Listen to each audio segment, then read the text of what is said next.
So hey guys, welcome to my channel বিলো বাংলাদেশ টিমের আমি সত্যি ফেস মানে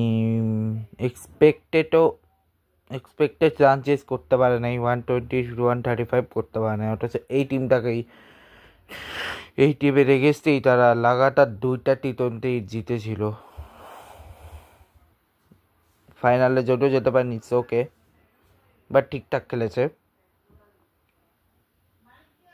ওকে, সো যাই হোক, সো এখন ওই হিসেবে যদি বলি পাকিস্তান আর বাংলাদেশের ব্যাটিং লাইন আপের মধ্যে সাইফ হাসান 18, ইমন 0, তৈরি 5, শেখ মাহিদি 11, নুরুল হাসান 16, শামীম 30, জাকের আলী 5, তানজিম সাকিব 10, রিশাদ হোসেন 16, তাসকিন আহমেদ 4 আর মুস্তাফিজুর রহমান 6। তো এশিয়া কাপ ছাড়ো, সো সামনে এই লিগগুলো আসতেছে, আর ডোমেস্টিকের মধ্যেও সব থেকে বড় বড় লিগগুলো আসতেছে। সো আর কি বলতে গেলে মোটামুটি। সো ক্রমে গিয়ে যেটা দেখাচ্ছি সেটা হচ্ছে এই ম্যাচটা অলরেডি ওবায়ডো 1-0 এগিয়ে গেছে। ওবায়ডো অলরেডি গোল দিয়ে দিয়েছে। ওবায়ডো 51 মিনিটে খেলা চলছে। গোলটা খাইছে তারা ফার্স্ট হাফের শুরুতেই। 33 মিনিটে রেলনা গোলটা দিয়েছে। দেখা যাক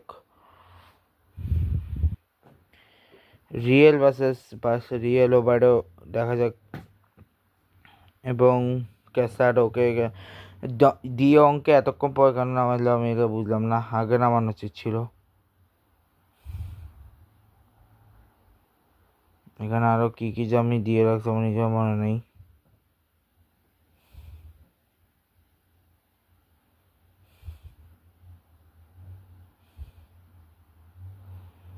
অনেক কিছু সেট করে। আচ্ছা, এনসিএল এর ম্যাচ কিন্তু এখনো আসেনি।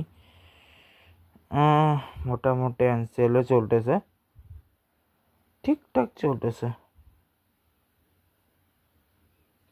চলতেছে এনসিএল। সেগুলো সব ডিলিট করেছি, এগুলো রেখে আমার লাভ নেই।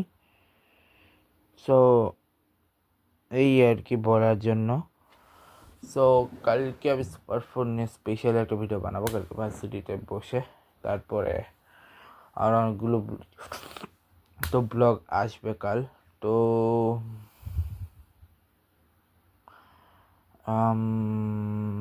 ব্লগটা এখানে শেষ করছি। ভিডিওটা ভালো লাগলে সবাই লাইক করবে, কমেন্ট করবে, শেয়ার করবে, সাবস্ক্রাইব করবে, পাশেটা বেল আইকন প্রেস করবে। চলে গাইস, গুড বাই।